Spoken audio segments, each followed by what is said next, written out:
इन्हें बैठो ये लेकर सारा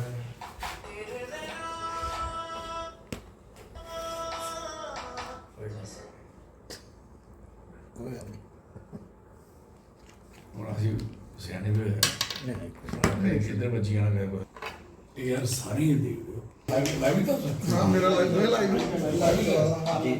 उस भगवान की कुछ है तो दीपक और लगे थे कमेंट कर। और तरनार नाले पर पुल ध्वस्त हो गया, क्या देखते हैं किसका कसूर है?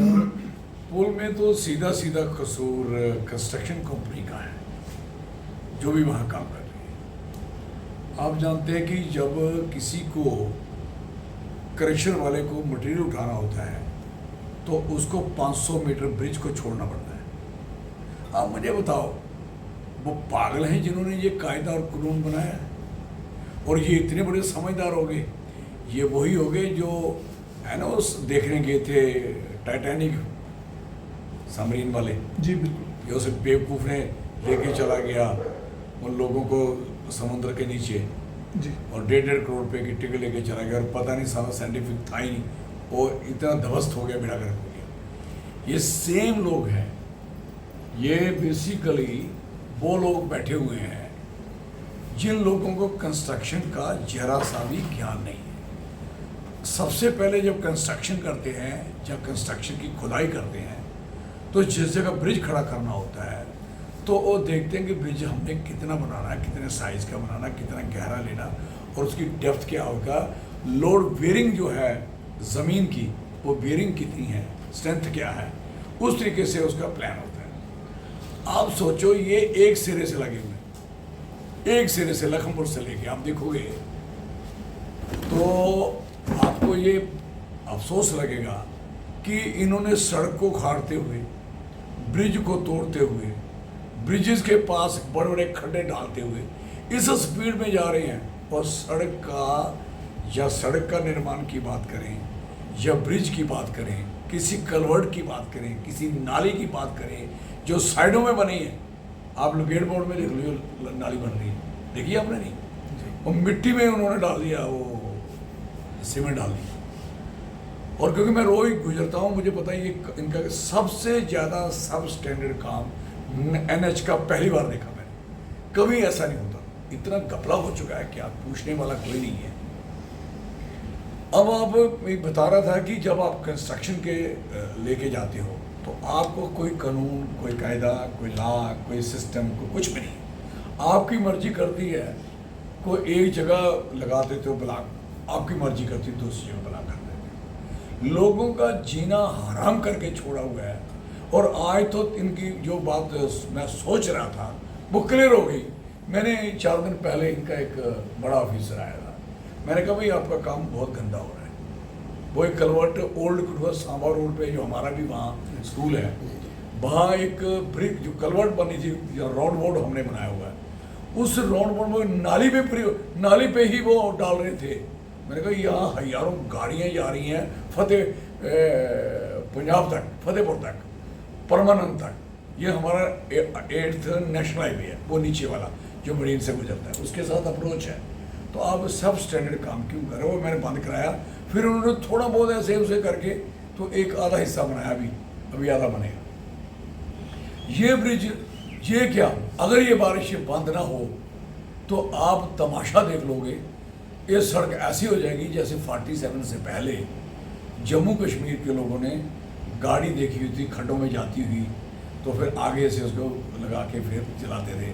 हमारे बुजुर्ग बताते कहीं खड्ड, उस समय अब लोगों को खड्डों के नाम भूल गए, अब दोबारा याद आएंगे। ये बसेरा है, ये खड्ड फलानी शहरी है, ये खड्ड आज तरना चलता है, तरना मतलब उसका पता नहीं लगता, अचानक उसमें फ्लड आता है। और इनका एक स्टैंड अप, उनका स्टैंड है कि कितना पानी वहाँ आ सकता है। आपने उसकी खुदाई की, अभी इधर पानी नहीं आया, अभी आपके इधर जो है ना पास सारखंड वाला शुक्र पानी नहीं आया। ये तो सबसे बुरा हाल है इसका, आप सोच नहीं सकते इसका क्या होगा। जी जी। तो कहने का मकसद है इस सारा कसूर ब्रिज में अगर किसी का है, कंपनी का है, नेशनल हाईवे वालों का है, NH वालों का है। जो NH वाले बड़ी फुर्ती मार रहे हैं पूरे देश में, हमने ये किया वो किया। अगर इसी तरीके का इन्होंने किया होगा देश में, तो देश की सड़कें पहले से भी गर्क हो गई। ये सड़क तो पहले बनी हुई थी ना, इस सड़क की ज़रूरत क्या थी भाई, किसको ज़रूरत थी? हम लोग यहाँ रहते हैं, जम्मू कश्मीर के लोग, जम्मू के लोग, हमें तो इसी सड़क की जरूरत ही नहीं। अगर कोई सड़क बनानी थी 10 किलोमीटर कंडी में बना देते, सीधी चली जाती, ना किसी का तोड़ फोड़ करते और ना कटाई करते, ना आप ग्रीनरी को ख़त्म करते, ना खूबसूरती ख़त्म करते, जो गुलाल खेला हुआ था ना उसको उखाड़ते।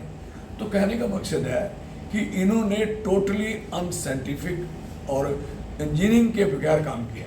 मैं नहीं समझता कि इनका इंजीनियर कौन है? इनके जो लड़के ट्रेनिंग करके आते हैं ना, वो इंजीनियर है, वो तजर्बे से उसके ऊपर चीफ इंजीनियर, दूसरा इंजीनियर, तीसरा इंजीनियर कहाँ है वो? अगर हैं तो व्हाट इज दिस? आज तो सस्पेंड होने चाहिए। ये ब्रिज, वो ब्रिज जो कोले है ना उसके, वो बेसिकली वो उसमें थोड़ी सी वो टिल्ट हुए हैं, और ये टिल्ट हुए तो वो एक शुक्र करो, एक साइंस ये कहती है कि जब ब्रिज के बनाते हो तो ब्रिज के पीसेस होते हैं।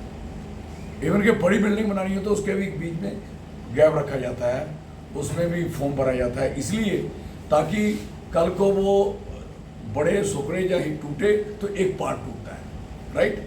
अब वही हाल हुआ कि एक पार्ट आगे उसको नीचे गिर, ऐसे आगे और सरकार ने किसी एक आदमी को सस्पेंड नहीं किया, इंक्वायरी नहीं बिठाई। इससे बुरा और क्या हो सकता है? लोग क्या तवक्को करेंगे? ये 3 बजे का प्रोग्राम होगा रात को। अगर ये प्रोग्राम रात को गाड़ियाँ चल रही होती तो मुझे बताओ, वो हादसे हो सकते थे, क्योंकि वो ऐसे है, टक्करें हो सकती थी, कुछ भी हो सकता था। अगर बह ही जाता तो क्या बात होती? अब ये बने हैं, ये आपके उज में जाके चक्कर मारो तो तकरीबन उनके कोले भी टिल्ट हुए हैं, वहाँ भी हो गया काम। तो ले दे के कहने का मकसद है, और इतनी तबाही इन्होंने की है। आपको पता है, मैं एक और बात आपको साइंटिफिक बताता हूँ। कोई नाले को, कोई भी गवर्नमेंट नाले के अंदर आप माल नहीं डाल सकते। ये मेरी बात सुन लो ध्यान से। कोई मक नहीं डाल सकते, बाहर से उठा के उसमें नहीं डाल सकते, ताकि वो पानी जब फ्लड आए और ढका रहे, फिर एकदम टूटे तो दुनिया के नीचे तबाही हो। ये कारण अब नीचे मई चक का क्या हाल है, अब शेरपुर का क्या हाल है, अब उसके नीचे जो हमारे गांव हैं पार वाले डोडोल पारले पासे, अब उसके साथ सुबह चक का उसकी पोजीशन क्या, सुबह चक वाले कितना चला रहे हैं, कितना देर क्राइम। कोड़ पुन्नू का क्या हाल है, कोड़ पट्टियाँ पंजाब वाले का क्या हाल है। इतनी बुरी हालत हो चुकी है, आप सोच नहीं सकते कि लोगों का जीना। तरना नाले से कितनी तबाही हुई है, उज से कितनी तबाही हुई है। उज आपको पता मल्टीपर्पज प्रोजेक्ट है। इन फुलिश लोगों ने सैंक्शन प्रोजेक्ट, पैसे हुए प्रोजेक्ट पे काम नहीं लगाया होता, ये बांध बंधा होता, ये पानी रुका होता, ये पानी आगे जाता ही नहीं है। तो कहने का मकसद है कि यहाँ बहुत सीरियस, मैं कहता हूँ, मैं सीरियस इनके ऊपर इल्ज़ाम लगाता हूँ कि NH इररिस्पॉन्सिबल जिम्मेदारी है उसकी। आप एक तो लोगों से टोल लेने का क्या कंसर्न है भाई? बेशर्म आदमी, किस बात का टोल ले रहे हैं आप? क्यों टोले हुए आप? किस बात का टोल लोगे? ये तमाशा करके लोगे? और इससे पहले लोगों ने कितनी चलाए हैं, कितने लोगों ने बात करी है, परवाह तक नहीं किसी, कोई पूछने वाला नहीं लोगों को कि लोगों की इतनी बेइज्जती करते हैं। कोई पूछ भी ले तो उसकी ऐसी तैसी तमाशा हो जाता है। तो मेरा कहने का मकसद है कि ये जो नुकसान हुआ है, ये नुकसान कॉन्शियसली हुआ है, जानबूझ के हुआ है, लापरवाही से हुआ है, और इन पे एक्शन होना चाहिए। और ये सड़क, हम लोग जम्मू के लोग बिल्कुल इस सड़क से, जितनी सड़क का काम किया है, वी आर नॉट सेटिस्फाइड। ये अंडर स्पेसिफिकेशन है और इसकी कोई बैलेंसिंग नहीं है। कोई भी आदमी नेशनल हाईवे की स्पीड पे गाड़ी नहीं चला पाएगा जो सड़क ये इन्होंने बनाई है। इससे पोजीशन सर क्या देखते हैं पल्ली के पुल जो है वहाँ भी पल्ली में इनका सारा का सारा वो जो मिट्टी डाली थी बैठ गई, मिट्टी डाली। आप बताइए 4 महीने के बाद एक पुल बनाते हो, वो आपसे बनता नहीं है, सारा दसता है आप बने कर रही। आप सांबे की जो इन्होंने पूरा सांबा काट के जो सांबे के ऊपर बनाया, आप गाड़ी चलाओ उसके ऊपर, आप उस पर 60 के ऊपर 50 के ऊपर गाड़ी नहीं चला सकते। ये नेशनल हाईवे है, यहाँ आपने अगर लोगों को क्रॉस किया का टाइम बचाया लोगों का, अब टाइम ज़्यादा लगेगा। अगर स्पीड में चलेंगे तो एक्सीडेंटल प्रोन एरिया बन गया हमारे इस इलाके में। सर क्या देखते हैं कि एक तरफ सरकार दावे कर रही है कि सड़कों का जाल बिछाया है, लेकिन जब मौत का जाल नजर आ रहा है, अगर यही जाल है तो एक तो एक्सपीरियंस हो गया ना। जैसे होता ना कि बंदा हमारा फलानी जगह ये कर रहा है, तो जब बंदा उस इलाके में आता है तो करता है तो लगता है अच्छा वहाँ भी इन्होंने यही किया होगा। तो दिस ए पोजीशन कि इन्होंने लोगों के नुकसान के सिवा कुछ, एक तो लोगों का पैसा गया। मुझे बताओ ब्रिज तोड़ने का क्या कंसेप्ट है, जो तोड़े जो पुराना पुल है। फिर आपको पता है कि ये ब्रिज आपने तोड़े और जो ब्रिज उसके साथ आपने खड़ा रखना है, उस ब्रिज की स्ट्रेंथ क्या किया है, आपने खोखा करके छोड़ दिया। उसको पहले उसको फिल करना चाहिए था इमीडिएट, ताकि पानी आने, अभी इतना बड़ा गहरा था और पानी नीचे गिरा, तबाही करके छोड़ गया। तो असली में ये हुआ कि जितने ब्रिज इन्होंने तोड़े और दूसरे जो ब्रिज बचे हुए हैं, ये सारे ब्रिज कमजोर हो गए। ये मेरी बात ध्यान में रखें। RRB और सारे ही, मैं कहता हूँ पूरा ही जम्मू का नेशनल हाईवे बर्बाद हो गया। सर क्या देखते हैं कि इन्होंने सभी पुलों की नींव बेसमेंट हिला दी है और अपनी मर्जी से पानी को डाइवर्ट कर देते हैं। ना जाने कौन इनको परमिशन देता है नेचुरल रिसोर्सेज का साथ छेड़छाड़ करने की, उनकी डाइवर्जन की, जिस कारण आज ये बड़ा हादसा हुआ। लोग वहां पर सारे पानी डाइवर्ट कर दिया। ये सारे कानून लोगों के ऊपर है। जिस बंदे ने कोई वहाँ कोई चीज़ अपनी प्राइवेटली अपना घर भी बनाना हो तो वो भी नहीं बना सकता ब्रिज के दाएं बाएं। अगर किसी ने एक ट्राली का पत्थर और एक दो पत्थर भी उठाने हो, वो नहीं उठा सकता, उसके लिए बड़े कानून है। अगर किसी ने क्रशर पूरे काय पत्थरों से लगाना हो तो वो यहाँ से माल नहीं उठा सकता। और दूसरा नंबर आपको बताएं, एक और काम देखोगे, इतनी मटेरियल उठाया जा रहा है और सारा मटेरियल उठा के सड़क के किनारे किनारे किनारे किनारे इन्होंने डैम्प लगाए हैं। कहाँ? यहाँ ऑर्डर नहीं है कि आपको कोई कानूनी अख्तियार नहीं है कि यहाँ वो क्रशर आप जो अपने लगाए, इन्होंने क्रशर लगाए जो कंपनी वालों ने, वो आपका कोई ना डिस्टेंस, ना कोई पोल्यूशन का कोई जिक्र, ना कोई कागजी पत्री। लोगों के लिए कानून है सारे। I am sorry for that, very sorry. सख्त चक की बात करें, वहां पर भी मेगा कंपनी है, मजदूरों से जुड़ी बात है। आप मजदूर नेता भी रहे हैं, आपने बहुत कुछ देखा है। आपने ये देखा कि ये लोग जो हैं, मैं बड़ी देर से कह रहा, अब तो दो सरदार और सरदारनी बच्चा दो जिनको सब वहाँ मार पड़ी है, कुल्फी खाने गए थे, अब तो कुल्फी नहीं खा पाएंगे। और एक बाहर के बंदे ने उसके पीछे औरत के पीछे हाथ मारा। मैं कह सकता हूँ अब ये दिन हमारे आ गए। और लोग जब खड़े हुए, और लोग कितने बेशर्म हैं जिन्होंने इन्हें अपने घरों में रखा हुआ है।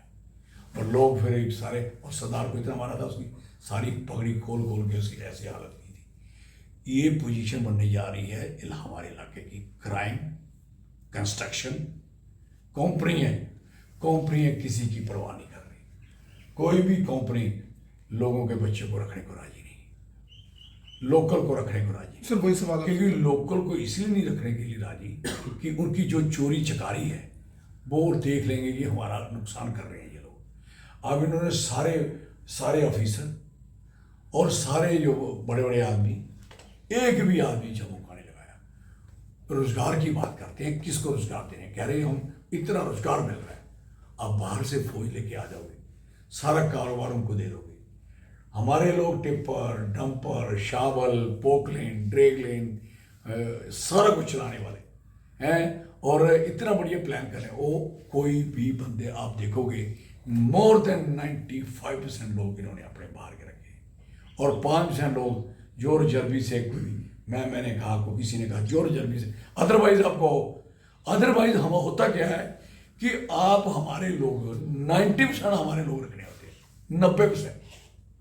और ये इसलिए हुआ है, ये केंद्र शासित बना है। अब केंद्र शासित यूटी स्टेट होती तो किसी की मजाल नहीं थी। और दूसरा नंबर, हम मेंबर पार्लियामेंट थे, आपको ये बताएं, रामबन में काम लगा था, आपका उधमपुर में काम लगा था, आपका ऊपर किश्तवाड़ में काम लगा था, कई प्रोजेक्ट चल रहे थे। किसी की मजाल तक नहीं थी कि लोकल को बाहर रखें और बाहर वाले बंदे को सारे, चाहे वो काम रेलवे का लग रहा था यहाँ रियासी में, संगलदान में, चाहे वो अंजी ब्रिज, जो बड़ा ब्रिज बता रहे हैं इन्होंने बनाया, वो अंजी ब्रिज तो मैं खुद लेके वहाँ काम लगा हुआ था, हमने शुरू करवाया था। और ये आज बता रहे हैं अंजी ब्रिज, इनको पता, मैं तो उस ब्रिज पे गया हूँ, वो ब्रिज उस काफ़ी बन चुका था तो काम खत्म हो गया था, ब्रेक आ गई थी कि ये आगे थ्रस्ट आ गई, पहाड़ों में काम नहीं हो सकता, एक फ्रॉड हुआ था, रेलवे वाले की बड़े ऑफिसरों ने सौदेबाजी में पीछे हो गए तो उन्होंने काम बंद करा दिया, ये काम ही नहीं हो सकता। फिर मैंने 20 MP लेके आया था। आज कौन 20 MP लेके आएगा, कौन MP लेके आएगा जो लोगों को इस बात के लिए बताएगा कि हमारे लोगों को कारोबार नहीं मिल रहा, रोजगार नहीं मिल रहा, बच्चों को नौकरी नहीं मिल रही, और बच्चे टोटली तबाही और बर्बादी की तरफ चले गए बेरोजगारी में।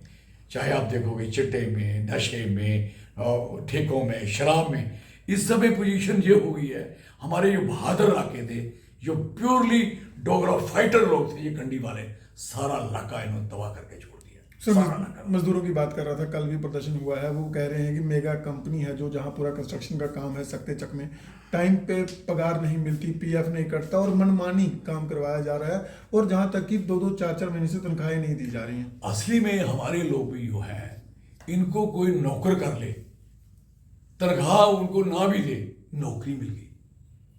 और ये जितने भी लोग इन्होंने लगाए, पहले तो जो बाहर वाले लगे सबको तनख्वाह मिल रही है, काम हो रहा है, इनको इसलिए नहीं मिल रही, इसलिए नहीं मिल रही कि हमारे लोगों की ना एकता है, 4 बंदे इकट्ठे होना।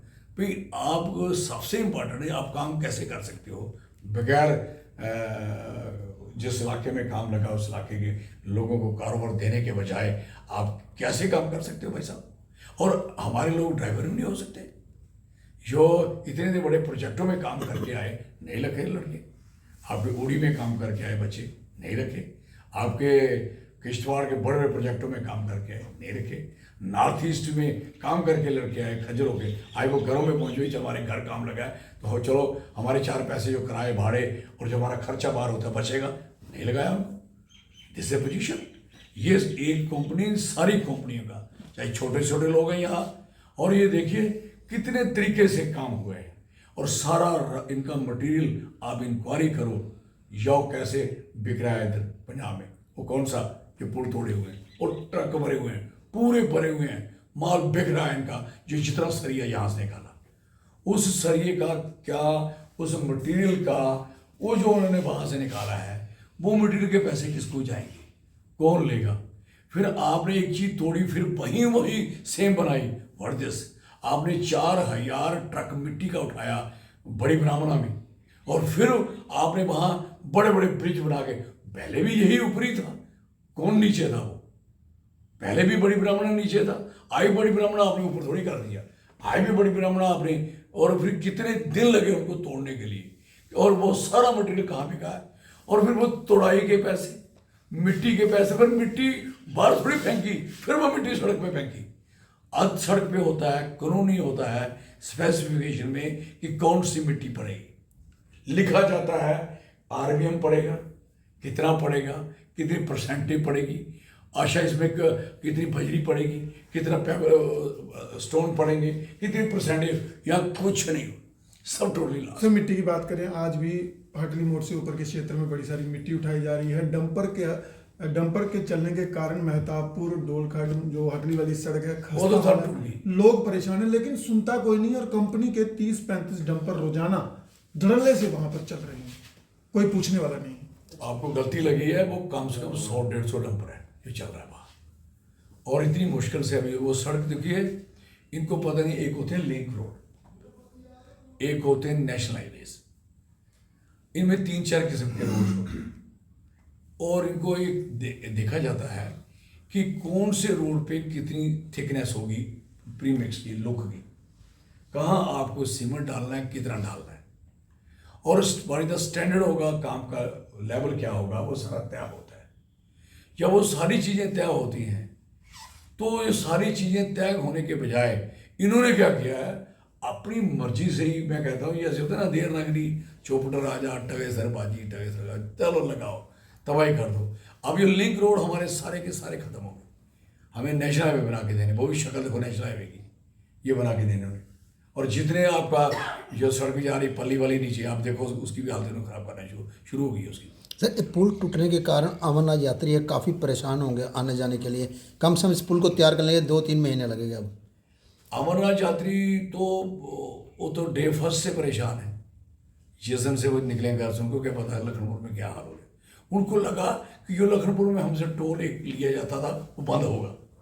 वो ये सोच के आए थे कि जो पहले हमारे सारे लखनपुर को कहते थे ये बड़ी लूट है वहाँ, अब लखनपुर कितने लखनपुर बना दिए उन्होंने, कितने रास्ते में बना दिए, पूरा हाईवे क्लियर कर दिया। और कश्मीर तक बालटाल तक जाते हुए कितने टोल हैं। मैं कहता हूँ एक आदमी तो थक जाता टोल उतर के देने के बाद। This A position. और इनको इमीडिएट टोल खत्म करने होंगे, इमीडिएट टोल खत्म करने होंगे। अगर ये बाकी गंद डाल चुके हैं, अभी भी सोचते हैं कि हमने गंद नहीं डाला है, लूट लो लोगों को, ये भी गाड़नी है गाड़ लो, छीन लो, मारो लोगों को, जो आप कर सकते हो कर रहे हो। कोई तो बात है ही नहीं। एक तरफ नशा मार देगा, दूसरी ये मार देंगे, और कारोबार लोगों को है नहीं, कोई काम काज है ही नहीं। सर बड़ा सवाल है, टोल तभी लिया जाता है सुविधा हो। सड़क तो लखनपुर से लेकर श्रीनगर तक तोड़ रखी है, पुल तोड़ रखे हैं, तो क्या देखते हैं कि सरकार क्यों नहीं बोलती और जो चुने हुए नुमाइंदे हैं वो क्यों नहीं बोलते? टोल दो किस्म के होते हैं, आपको समझाता है। देखो आप मेरे अजीज हो, एक टोल वो होता है वो जो कंस्ट्रक्शन करता है, वो कंस्ट्रक्शन करने के बाद कौन कंपनी, जो भी कंपनी काम करती है, वो गवर्नमेंट से पैसा नहीं लेती, तो वो पैसा उससे रिकवरी उसमें उसको मिलता है। उसके तय होता है कि मैं 10 साल 15 साल टोल लूंगा है। एक वो होता है। एक टोल वो होता है जो सड़कें बन गई होती हैं, उसकी मेंटेनेंस के लिए एक सुंदर सड़क रहे, बढ़िया रहे, अप टू मार्क रहे, तो उससे टोल लिया जाता है। और तीसरा नंबर, जो सड़कें ऑलरेडी पुरानी बनी हुई हैं, जो सड़कें पहली सरकारों ने बनाई, जब टोल का जिक्र तक नहीं होता था, पता ही नहीं होता था थोड़ी सा टोल होता क्या है। पहले वो वेलफेयर स्टेटें होती थी, हमारी वेलफेयर स्टेट थी, लगता था कि हमारा भले के लिए बना। अब ये हो रहा है कि लोगों से जो भी काम हम कराएंगे, लोगों की खाल जरूर देंगे, जरूर उधेड़ेंगे उसकी, जरूर उसके नुकसान करेंगे, जिससे पोजीशन। तो इसलिए ये टोल इसमें क्या, इनकी कोई भी सड़क हिंदुस्तान में नहीं है जो टोल लेने की योग्य है, जो इन्होंने बनाई है समय। सर कल से मानसून सत्र भी शुरू हो रहा है, क्या देखते हैं कि जम्मू कश्मीर के मुद्दों को लेकर क्या कुछ बातें रखनी चाहिए? जम्मू कश्मीर के मुद्दों के लिए रखने की से बात है। जम्मू कश्मीर इस समय फ्लड में घिरा हुआ है। कौन है इधर आदमी, कोई घूम रहा है क्या? मैं तो चपा मैं पानी में भी जाता था, आगे भी जाता था, सारे कौन है?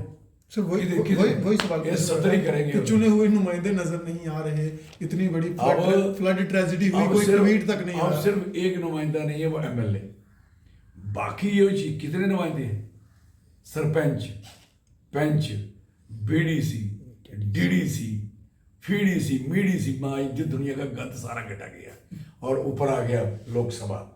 अब बताइए राज्यसभा, लोगों को ये भी नहीं पता होगा राज्यसभा लोकसभा बंदे हैं कौन है, जैसे पोजीशन।